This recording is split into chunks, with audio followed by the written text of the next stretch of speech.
नमस्कार, Haribhoomi news bulletin में आपका स्वागत है। आज 6 नवंबर दिन शुक्रवार माघ माह के कृष्ण पक्ष की द्वितीया तिथि है। राहु काल सुबह 10:42 से दोपहर 12:04 बजे तक रहेगा।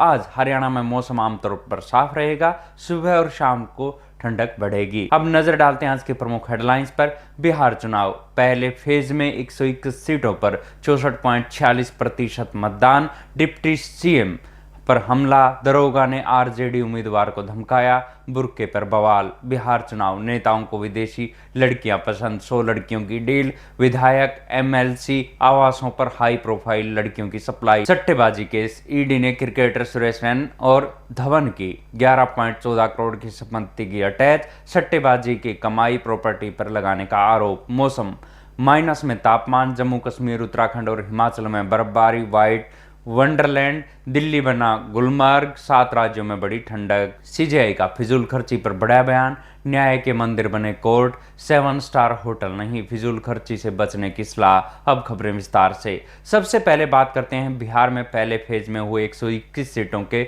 मतदान की। बिहार चुनाव में कई जगह हुई छिटपुट घटनाओं के बीच पहले फेज में 121 सीटों पर मतदान खत्म हो गया। सुबह 7 बजे से शाम 6 बजे तक करीब 64.46% मतदान हुआ। मुख्य निर्वाचन पदाधिकारी विनोद गुजरियाल ने बताया कि इस बार महिलाओं की भागीदारी ज्यादा रही। 400 से अधिक मतदान केंद्रों की रिपोर्ट अभी नहीं मिली है। पहले फेज की वोटिंग खत्म होने के साथ ही 18 जिलों की 121 सीटों पर आज 1314 उम्मीदवारों की किस्मत ईवीएम में कैद हो गई। इनमें से 104 सीटों पर सीधा मुकाबला है, जबकि 17 सीटों पर लड़ाई त्रिकोणीय है। बिहार की 243 सीटों पर 2 फेज में चुनाव हो रहे हैं। 14 नवंबर को नतीजे आएंगे। पहले फेज में इंडिया के CM phase Tejashwi Yadav, deputy CM व मंत्रियों सहित करीब 10 हॉट सीट शामिल हैं। पहले फेज की वोटिंग खत्म होते ही पीएम मोदी ने एक्स पर लिखा, एनडीए ने पहले चरण में बढ़त हासिल कर ली है और दूसरे चरण में भी हर तरफ एनडीए की लहर नजर आएगी। लखीसराय में राजद एमएलसी अजय सिंह व डिप्टी सीएम में भिड़ंत हुई। डिप्टी सीएम की गाड़ी पर हमला कर दिया गया। पटना के मनेर में आईडी चेक करने पर आरजेडी उम्मीदवार के भाई वीरेंद्र ने दरोगा को धमका दिया।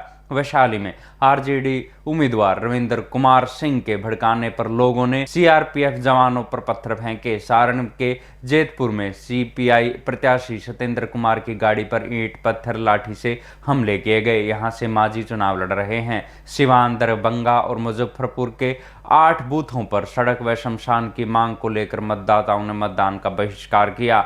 मुंगेर के नक्सल प्रभावित भीम बंद गांव में 20 साल बाद पहली बार मतदान हुआ। अब बात करते हैं बिहार चुनाव में विदेशी लड़कियों की मांग करने वाले नेताओं की। बिहार चुनाव में नेताओं को विदेशी लड़कियों की सप्लाई करने के खुलासे से चुनाव आयोग के बीच आए राजनीतिक भूचाल से नेताओं में हड़कंप मच गया है। इस रिपोर्ट में दावा किया गया है कि नेताओं की मांग पर एजेंट्स में विदेशी लड़कियों की मांग बढ़ी है और बिहार चुनाव में नेताओं के लिए 100 से अधिक लड़कियों की डील की गई है। दावा किया जा रहा है कि एमएलसी के फ्लैट में जाने वाली एक लड़की कह रही है कि एमएलसी विधायक फ्लैट में जाती हूँ, फ्लैट से बाहर निकलते ही सब भूल जाती हूँ। रोज ऐसे ही हाई प्रोफाइल नेताओं के पास जाना होता है। किस किस का नाम याद रखा जाए, हम लोग तो नाम तक नहीं पूछते, खुश करना है खुश करके आ जाते हैं। लड़की कहती है मोबाइल नंबर न देते हैं न लेते हैं। पॉलिटिशियन और बिजनेसमैन जिसे भी चाहिए वो बॉस को कॉल करते हैं। काम का ऑर्डर आता है, हम एड्रेस पर पहुंच जाते हैं। हम लोग सिर्फ बड़े बड़े काम करते हैं, वीआईपी के पास ही जाते हैं। नेताओं को लड़कियां सप्लाई करने वाले एजेंटों में एक महिला भाजपा नेता का नाम भी बताया जा रहा है। पूछने पर लड़की कहती है कि हम केवल हाई प्रोफाइल लोगों के पास जाते हैं, आप बॉस को फोन करो, आपको जितनी लड़कियां चाहिए उतनी मिल जाएगी। लड़की कहती है चाणक्य होटल के पीछे एमएलसी आवास में एमएलसी लोगों के फ्लैट में जाती हूँ। नेताओं पर किए इस खुलासे ने राजनीति में भूचाल ला दिया है। हालांकि हरिभूमि टीवी इसकी पुष्टि नहीं करता है। अब बात करते हैं सट्टेबाजी और 2 बड़े क्रिकेटरों के बीच आई ईडी की। प्रवर्तन निदेशालय ने गुरुवार को पूर्व क्रिकेटर सुरेश रैना और शिखर धवन की 11.14 करोड़ की संपत्ति अटैच की है।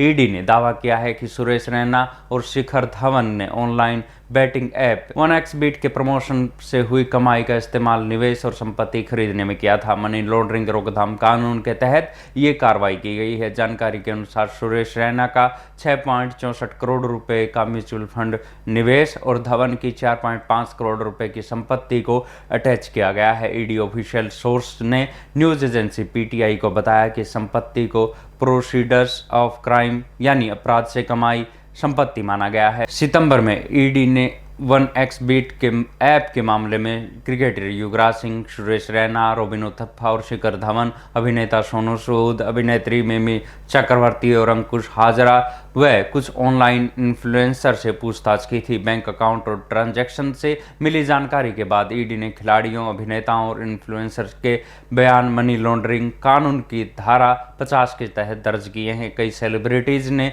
अपने बैंक अकाउंट और ट्रांजैक्शन की डिटेल भी दी है, जिनसे पता चलता है कि एडवर्टाइजमेंट फीस कैसे मिली। कुछ और खिलाड़ी और एक्ट्रेस से भी अभी पूछताछ बाकी है। एक्ट्रेस उर्वशी रौतेला को भी बुलाया गया था, लेकिन वो उस समय विदेश में होने के कारण पेश नहीं हुई। अब जब्ती आदेश पीएमएलए एडजुडिकेटिंग अथॉरिटी को भेजा जाएगा। कोर्ट से अनुमति मिलने के बाद केस में चार्जशीट दाखिल की जाएगी। पीएमएलए में अपराध से जुड़ी संपत्तियों को जब्त कर लिया जाता है ताकि दोषी उनका फायदा ना उठा सके। आदेश जारी होने के बाद इसे पीएमएलए के तहत बनाए गए एडिक्यूटिव अथॉरिटी को भेजा जाएगा और कोर्ट से मंजूरी मिलते ही चार्जशीट दाखिल की जाएगी। खुद को विश्व स्तर पर मान्यता प्राप्त बताने वाली कंपनी का 70 भाषाओं में कंपनी की वेबसाइट और app 1xBet online platform Bharat में बैन है। अब बात करते हैं शरद मौसम में देश में बदले मौसम के मिजाज की। नवंबर माह के पहले पखवाड़े में ही हिमालय के 3 राज्यों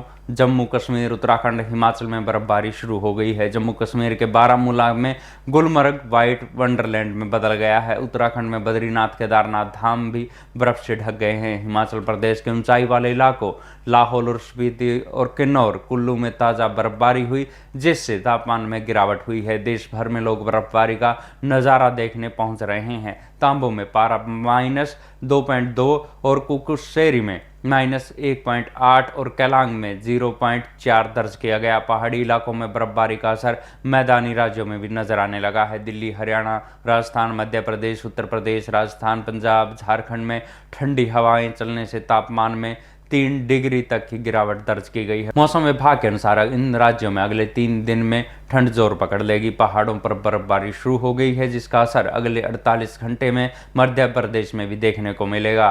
उत्तरी हिस्से सबसे ज्यादा प्रभावित होंगे। इस दौरान रात में पारा 2 से 3 डिग्री तक लुढ़केगा। सबसे ज्यादा असर ग्वालियर, चंबल में दिखाई देगा। नीमच, मंदसौर, निवाड़ी, टिकमगढ़, छतरपुर, पन्ना, गुना, राजगढ़, आगरा, मालवा, शाजापुर आदि जिलों में ठंड रहेगी। अगले कुछ दिनों में तापमान में 3 डिग्री तक की गिरावट की संभावना है। पश्चिमी विक्षोभ का असर खत्म होने के बाद अब तापमान में गिरावट होने लगी है। आने वाले 3 दिनों में 5 डिग्री तक तापमान गिरने की संभावना है। 9 जिलों में हल्की बारिश की संभावना है। अलग अलग स्थानों पर कोहरा छा सकता है। 3 दिन बाद रात के तापमान में कमी आएगी, ये 2 से 4 डिग्री तक गिरेगा।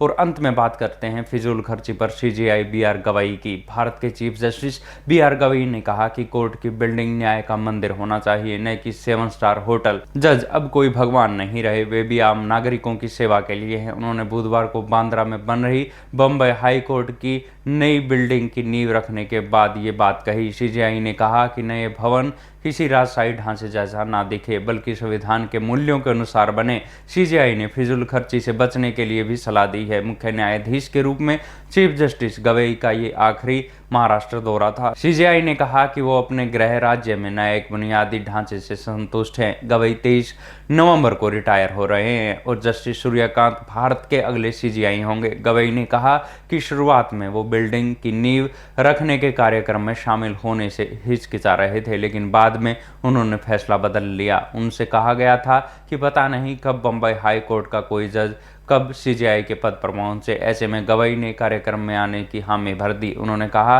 कि जब ये इमारत बनकर तैयार हो जाएगी तो ये मुंबई के वेस्टर्न एक्सप्रेस हाईवे पर सबसे प्रतिष्ठित संरचना होगी। सीजीआई ने कहा कि इस आलोचना से असहमत है कि महाराष्ट्र न्यायपालिका के लिए बुनियादी ढांचा उपलब्ध कराने में पिछड़ रहा है। अपने छोटे से कार्यकाल के दौरान उन्होंने राज्य में कई न्यायिक भवनों का शिलान्यास व उद्घाटन किया है। 50 लाख वर्ग फुट में बनने वाली नई बिल्डिंग में करीब 4000 करोड़ रुपए खर्च होंगे। कार्यक्रम में महाराष्ट्र के सीएम देवेंद्र फडणवीस व डिप्टी सीएम एकनाथ शिंदे भी शामिल हुए। उन्होंने कहा कि इस प्रोजेक्ट के लिए 15 एकड़ जमीन पहले ही ट्रांसफर कर दी गई है और बची हुई 15 एकड़ जमीन मार्च 2026 तक सौंप दी जाएगी। ऐसी ही खबरों से जुड़े रहने के लिए देखते रहिए हरिभूमि टीवी। और अधिक खबरों को विस्तार से जानना है तो हरिभूमि अखबार पढ़ें या हरिभूमि की वेबसाइट पर जाएं।